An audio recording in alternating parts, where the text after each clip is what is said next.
என்னடா ஆவணி வந்துச்சு, இனிமே டும் டும் டும் டும் டும்.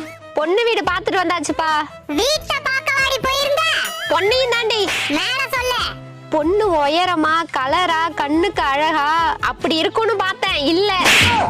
ஆனா பரவாயில்ல. பொண்ணுக்கு 2.25 பவுன் தான் போடுவாங்களாம். அது என்னடி 1/4 பவுன் கணக்கு? வீட்டுல மொத்தம் 2 பொண்ணு 4.5 பவுன் தான் வச்சிருக்காங்களாம்.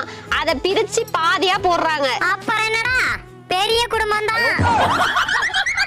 எல்லா பொருத்தமும் பக்காவா இருக்கு. ஆனா பொண்ணு தர மாட்டேன்னு சொல்லிட்டாங்கடா. ஏண்டி பொண்ணு லவ் பண்ணுதா? இல்லடி. மாப்பிள மோவர சரியில்லைன்னு சொல்லிட்டாங்களா? இல்லடா. கவர்மெண்ட் மாப்பிள தேறாங்களா? இல்லடி. பொண்ணுக்கு ஏதாவது நோய் இருக்கா? நோயும் பிரச்சனை இல்ல, அந்த பொண்ணோட தாயும் பிரச்சனை இல்ல. உங்க வாய் தான்டா பிரச்சனை. என்னடி உளறற? ஆமாண்டி, உங்க வாயை பத்தி உலகத்துக்கே தெரிஞ்சிருக்கு.